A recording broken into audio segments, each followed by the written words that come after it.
हमारे साथ जुड़ चुके हैं नेशनल कॉन्फ्रेंस के दिग्गज नेता बानिहाल की आवाज़ सज्जाद शाहीन साहब, एमएलए बानिहाल। कुछ मुद्दों पर आपसे बात करना चाहेंगे। एक तो कल केंद्र सरकार की तरफ से कश्मीर के 2 पॉलिटिकल ग्रुप्स पे उन पर बैन लगाया गया है। किस नज़रिए से उसको आप देखते हैं? देखिए, मैं ये समझता हूँ कि इस वक्त जो 2024-25 का जो पब्लिक का मैसिव मैंडेट आया है, मरकजी सरकार को चाहिए कि इसको रेसिप्रोकेट करे। और पाबंदियों का वक्त खत्म हो गया है। लोगों ने मैसिवली इलेक्शन में पार्टिसिपेट करके ये जवाब दे दिया है कि लोग तरक्की के साथ है, खुशहाली के साथ है। और इस वक्त सबको आपको मेन स्ट्रीम में लाने के लिए ऐसे कॉन्फिडेंस बिल्डिंग मेजर्स उठाने चाहिए जिससे जो पास्ट है वो पास्ट से हम बाहर निकले। वैसे ही हम 30-35 साल के टर्माइल से बड़ी मुश्किल से अभी बाहर आ रहे हैं।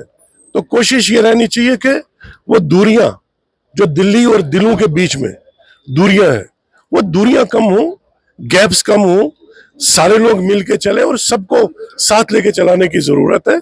पाबंदियों से कोई ज्यादा हासिल होने वाला नहीं है, क्योंकि हमने देख लिया कि पिछले कई सालों से, कई दहाइयों से पाबंदियां, कर्व्स, बाकी चीजें करने से कोई उतना रिजल्ट नहीं आया।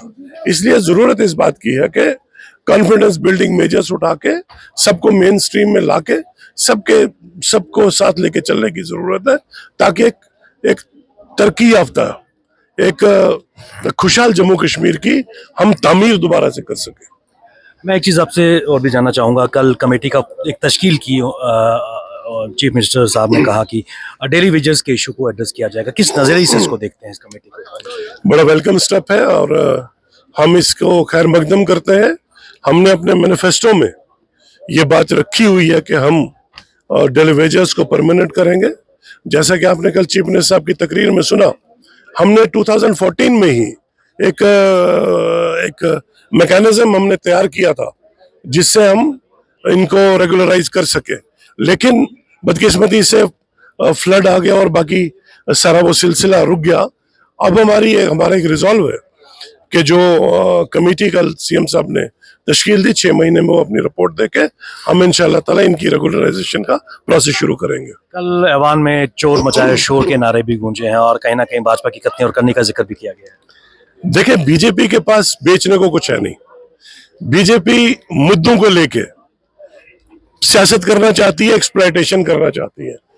हकीकत यह है कि जब 2014 में हम वो नहीं कर पाए सैलाब की वजह से, उसके बाद इनके पास वक्त था, इनकी हुकूमत थी। ये पीडीपी के साथ नॉर्थ पोल साउथ पोल का अलायंस था, इनको इनिशिएटिव लेना चाहिए था, नहीं किया। उसके बाद बीजेपी सेंट्रल एडमिनिस्ट्रेटेड एलजी हुकूमत थी, ये कर सकते थे, नहीं किया। हमारे ऊपर बर्डन आ गया, लेकिन हम कोशिश करेंगे और आश्वासन देना चाहते हैं कि हम इस इशू को रिजॉल्व करेंगे। कुछ लॉ मेकर्स का ये भी मानना है कि जिस तरह जम्मू यूनिवर्सिटी के वीसी की एक्सटेंड किया गया और इस्लामिक यूनिवर्सिटी की अगर बात की गई, वो कहीं ना कहीं बायस्ड एटीट्यूड भाजपा लेट कर रहा है। देखिए, मैंने आपको पहले ही कहा कि ये बड़ा दुखजनक है कि इतने बड़े मैंडेट को, इतनी बड़ी अपॉर्चुनिटी को बीजेपी नजरअंदाज कर रही है। आपके पास बार बार इतनी अपॉर्चुनिटीज नहीं आएंगी। लोगों ने जवाब खुल्लम खुल्ला दे दिया हुआ है कि वो इस रियासत की तरक्की के साथ है, अमन के साथ है, इस रियासत की खुशहाली के साथ है। अब ball is in the BJP's court कि वो इसका कैसे जवाब देंगे। आपने दबा के, आपने बंदूक के बैरल पे सब कुछ करने की कोशिश की, लेकिन क्या हुआ? कितनी पार्टीज खड़ी की नेशनल कॉन्फ्रेंस को हराने के लिए। नेशनल कॉन्फ्रेंस फिर मैसिव मैंडेट लेके 3-4 दहाइयों के बाद इतना मैसिव मैंडेट, इतने कर्व्स लगाने के बाद भी आया, तो हासिल कुछ नहीं होगा। आप एक स्प्रिंग के ऊपर पांव रखे हैं, जिस दिन पांव स्प्रिंग से उठ गया कुछ भी हो सकता है। इसलिए ये गोल्डन अपॉर्चुनिटी है। कश्मीर पॉलिसी को रिविजिट करने की जरूरत है, लोगों को अपने साथ जोड़ने की जरूरत है और लोगों को साथ लेके चलने की जरूरत है, ताकि जम्मू कश्मीर में हमेशा के लिए अमन अमान भी आ सके, तरक्की आ सके, खुशहाली आ सके। बहुत बहुत शुक्रिया हमसे बात करने के लिए सर।